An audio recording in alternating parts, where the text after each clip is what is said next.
Tusks up, Utah Mammoth fans, and welcome into another Utah Mammoth Daily. So that was another loss. Disheartening. Low morale. Mental weakness. Those are all buzzwords that came to my mind when it came to the game against the Kings. Now, the Kings are masters of grinding it out and punishing you when you make a mistake. They are a very veteran-laden team, and they've been around the block about 20,000 times between Corey Perry, Anze Kopitar, Drew Doughty, like all those guys. They've been around the block about 20,000 times. So they know how to take advantage of a young team, and they did against the Mammoth. The Mammoth didn't really have any answers in that 4-2 loss. Clayton Keller looked fantastic in that game. Scored 2 points, goal and assist. Looked really good. He was the offense. Brandon Tanev had a goal disallowed, and it should have been disallowed. He was very much so offsides, but it was nice to see Turbo showing signs of life out there. He was forechecking aggressively, like he was flying around. He was fulfilling his role in spades as far as I'm concerned. But the fourth line shouldn't have been out there that late in the third period. At that point, you shorten your bench. You shorten your bench to basically the two lines that are the most effective, and you flip them out and flip them in, flip them out, flip them in. That's what the Bear needs to learn, and I don't know if he's capable of it, you know? So 4-2 loss to the Kings at home. Utah just can't beat Darcy Kemper. He's undefeated against the Utah hockey franchise. And we move along, and the reward for losing the home opener is the Florida Panthers. So I'm going to go into that game tonight with no expectations. If they get a goal, that'll be huge. But this team right now, rudderless. Coaching seems to be at a loss to do anything. And the roster just does not look made to win. It looks made to develop. And when everything clicks, it's one of the most exciting teams in the league. But they are so inconsistent. It's really frustrating to watch as a fan. It really, really is. And you can tell that the morale is pretty low on the team as well, because if one thing goes wrong, they let in an early goal, for example, or they get down 2-0, it just feels like there's nothing in the tank for them to get back. Early in the season, a 2-0 lead, oh, please, yeah, Utah can come back in 3 minutes. Now, I don't know what happened. Maybe it's a lack of faith in the goalie. Maybe it's a lack of faith in the defense, or it's just a lack of faith in the team as a whole to generate offense. And now with Logan Cooley out, there goes the face of the franchise, really. I know I say Clayton Keller is, and he should be, but Logan Cooley really is for the future. And now we're stuck with Barrett Hayton up the middle. We got Nick Schmaltz in the middle. Oh, that's going to be an episode here soon if he doesn't start producing again. But yeah, we got Nick Schmaltz playing center on the first line. That's our 1C, is Nick Schmaltz. Yeah, we're not making the playoffs if he's our 1C. Give me a break. And so it just feels like, even in the faceoff circle, yeah, Veggie makes a great save. He freezes the puck in the faceoff circle. The team just gets it right back, and they just start peppering him again. So that's demoralizing for him. And the team just can't win faceoffs, it feels like. I don't know what the percentages were against the Kings, but it felt like every important faceoff Utah lost except for like 1 or 2. And hey, those 1 or 2 that they won, guess what? They scored a goal off of. They scored a power play goal. I mean, my goodness. So at least there was that. But if that's the bar, scoring a power play goal, that's a really low bar. And the team should be held to a higher standard than that. And mental toughness. Like, who can galvanize this team? You can only listen to the coach yell at you for so often before you just tune him out. That's just human nature. If you hear one voice repeatedly telling you the same thing or a variation of the same theme, you tune him out. You just do, and especially if that stuff isn't working. So I'm not saying fire Trigny. I'm saying somebody in the locker room needs to stand up and needs to start saying stuff. I know we're still in November, or we're not in November anymore. Oh, boy. Time just doesn't exist sometimes, you know? It's December.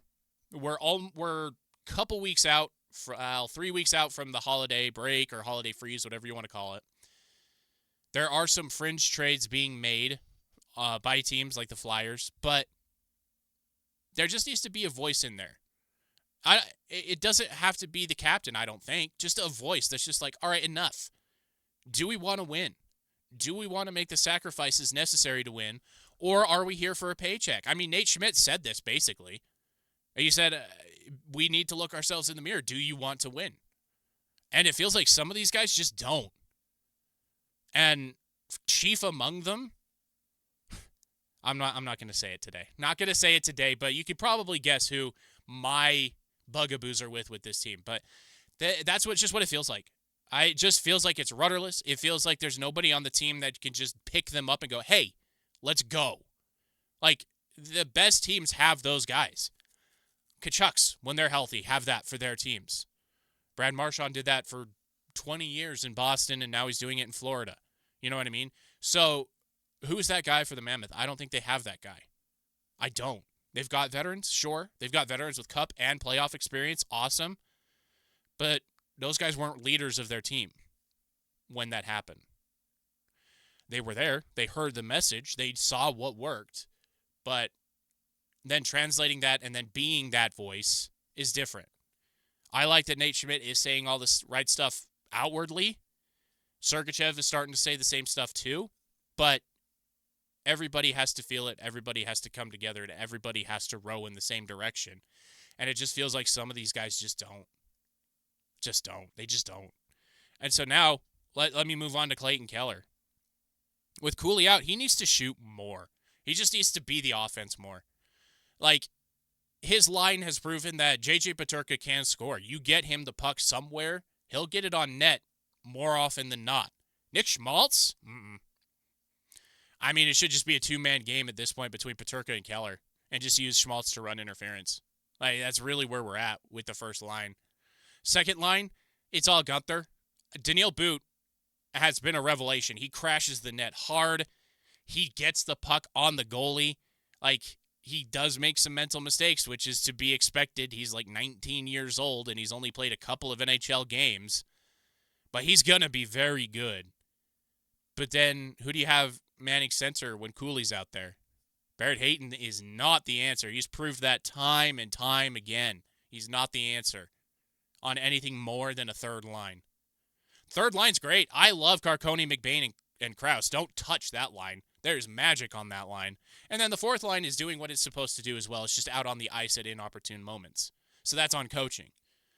Liam O'Brien, Brandon Tanev, Kevin Stenlund, they know their roles. They know what they need to do, and they do it.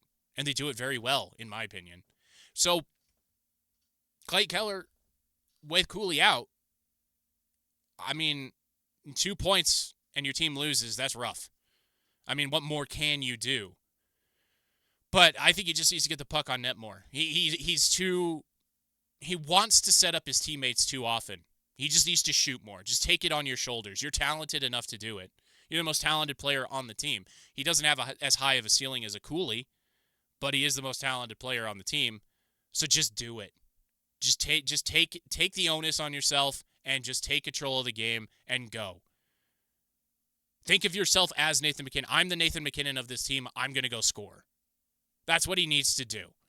And then I think that would just make the whole team better, because then they know they have the guy who could go out and score. They have the guy that can get them out of a rut. And so they don't panic when they go down 2 goals. And then, obviously, goalkeeping is a whole different monster. Against the Kings, I don't fault Veggie for any of those goals. Really, I don't. None of them were mental gaffes. He could have played better on a couple of them, yeah, sure.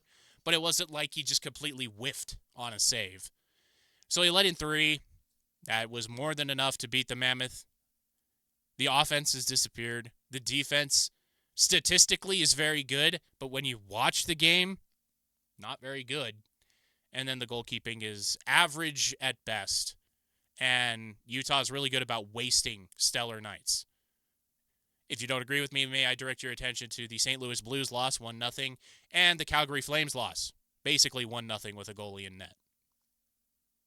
So that's the show, everybody. The morale is quite low around here. Hopefully they could string something together. That was the hope when they got to this little mini homestand of 3 games, but now they got the Panthers tonight. Who knows what's going to happen there? Probably like a 4-1 beatdown, I would think, especially if Bobrovsky is in net. But anyway, hit that subscribe button. Thank you all for being here. Tusks up, and I'll see you guys tomorrow.